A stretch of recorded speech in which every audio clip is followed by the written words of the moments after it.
үндсэндээ үндсэн хуулийн цэцгийн шийдвэр бол бараг тодорхой байна. Хэд нэг талыг барьж байна асуудал. Маш олон санал хүсэлтүүдийг их хурлын одоо итгэмжлэн төлөөлөгчдийн зүгээс гаргасан боловч огт одоо асуудал шийдэхгүй байна.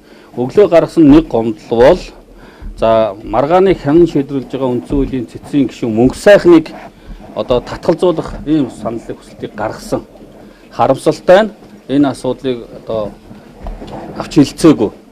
Тэгэхээр бид бүхэн бол үндсэн хууль 9 гишүүнтэй цэц 9 гишүүнтэй цэцгийн 9 гишүүний бас хэд хэдэн гишүүд одоо нэхэмжил гаргасан талын засгийн газар талын хамаарал өхөө этгээдүүд байх ийм одоо магадaltaй гишүүд байна.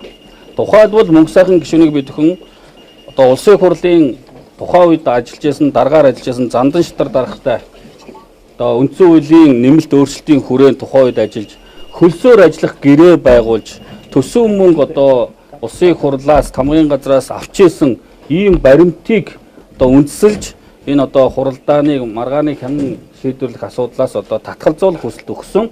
Энийг харамсалтай нь одоо цэцүүд одоо хүлээн авсангүй.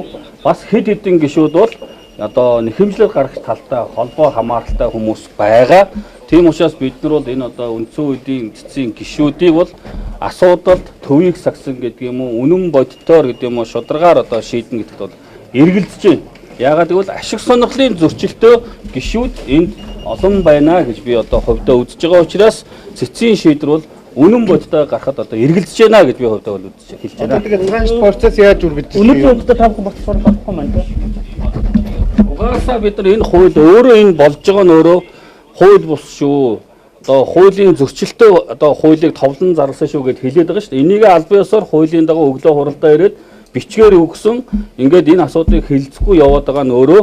Тэгээ дөнгөж сая бид нар одоо энэ асуудлынхаа чиглэлээр энэ хуралдаанд цаашаа энэ маягаараа үргэлжлүүл бид нар өөрсдөө хууль зөрчсөн хуралдаанд цэцгийн хуралдаанд орсон болж энийг хүлээн зөвшөөрсөн болж ийм таах гэдэг учраас сая түрүүн сайн зураг гишүүний хэлснээр одоо их хурлын гишүүд үндсэн хууль зөрчсөн асуудалд оролцож хуралдаанд оролцож болохгүй гэсний дагуу ийм элтэд хууль зөрчсөн хуралдаанд орохгүй гэдгээ одоо албан ёсоор бүгдээрээ шийдвэр гаргаж өнөөдрийн энэ хуралдаанаас гарч ирлээ. Цэцгийн гишүүд одоо эргүүлэн татах талаар дэлгэрүүлэх хэрэгтэй. За энэ асуудлууд дараа үүсгэх баха.